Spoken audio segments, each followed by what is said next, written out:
So there's Yeah. there's other body bits, there's decomposed bits. I can't even watch the news. Just hearing about stories is enough to like keep me up at night.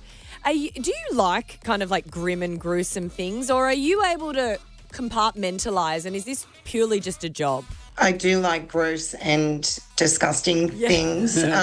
However, if someone come to me with a cut arm, for example, I'm out. I'm done. I can't have anything to do with that. But going Really? into a crime scene, You love it. it's totally different. Yeah, wow. I mean, the main reason I'm guessing you guys did this is it would pay quite well because not many people want to do this, right? That's correct. And there's only a few companies in the state in Australia that actually do this crime scene cleaning. So it is kind of a lucrative business. Yeah. But, then again, it's also satisfying when you go in and you see this big mess and then you clean it and the family comes in and go, wow. It's satisfying as well. So if you can't deal with a cut or blood, does that mean it's like there's no bodies or anything like that by the time you get there? So there's no bodies, that's correct. Yeah. So I've never seen a dead body. That's always removed before we get there. But there's all the other stuff. So there's blood, there's other body bits, there's, decomposed bits. So we see all of that. You're fine with like I can imagine like if there was, some sort of murder or something in a bedroom, there would be a lot of blood and everything about. You're fine. You're okay to see all that kind of stuff?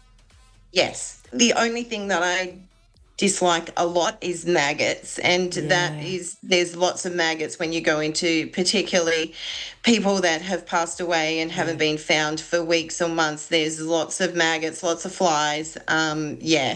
What's the saddest one you've had to do? The one that's really stuck Or the most with you? memorable, yeah. So the saddest one, I think, and this goes for a lot of them, it's not just sort of isolated to one crime scene that we've done, but a lot of times the people have been there for weeks, like I said, or months, and then you'll go and clean it and you'll have a neighbour come up and say, oh, what happened? Or, he passed away, he or she passed away, and they say, oh, I used to have a beer with him every afternoon, and then one day he just didn't turn up, and I didn't know what happened. And it was like, well, why didn't you go and knock on his door? Or why didn't you, after he didn't turn up the first time, why didn't you alert someone to there being a problem or potentially being a problem?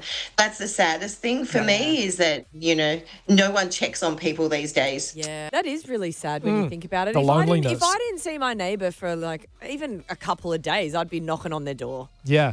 Yeah. I wouldn't. So, Terry, you wouldn't. I know you wouldn't. Terry, do you find, I don't know what show it was, but I remember seeing clips on socials about these people who go to hoarders' houses and like you open doors and just piles and piles of rubbish and stuff. Do you find them the most challenging? They're probably, for us, that they take a long time to clean out. Yeah. And yes, we've been to houses where I've stood on a pile of stuff that's been in a room and I couldn't stand up straight because my head hit the roof. It was actually piled almost to the ceiling.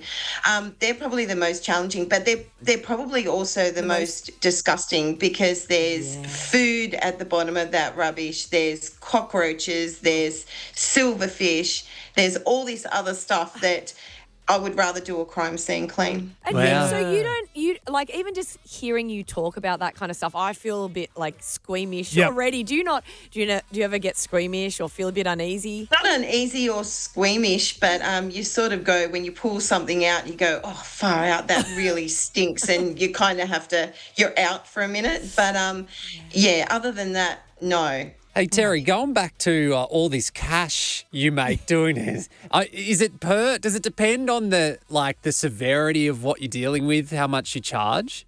No, it depends on when you're talking about a hoarder clean.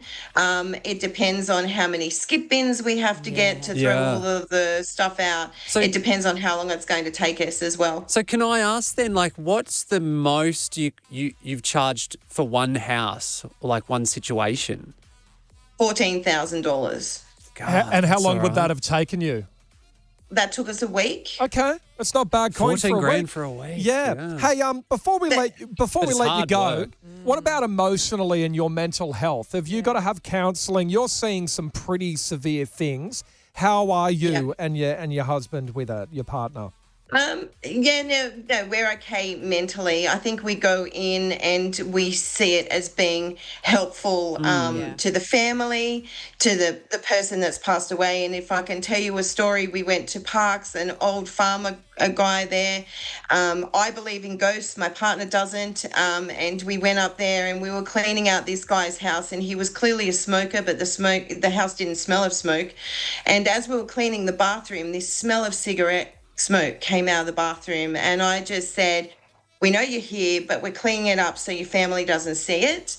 And the smoke disappeared. It just went. Oh, I got goosebumps. And I said to Tim, did you get that? And he's like, oh no, you're just making it up. And I'm like, no, I'm not. Sounds like my husband too. And that would be me as well. Yeah. Hey, good on you, Terry. What a Thanks tough for coming job. on, Terry. Yeah, thank you. Sydney Crime and Trauma Cleaning. That is Terry. Wow. Or Not something I'd be doing. southern carpet cleaning if you just need your carpets done.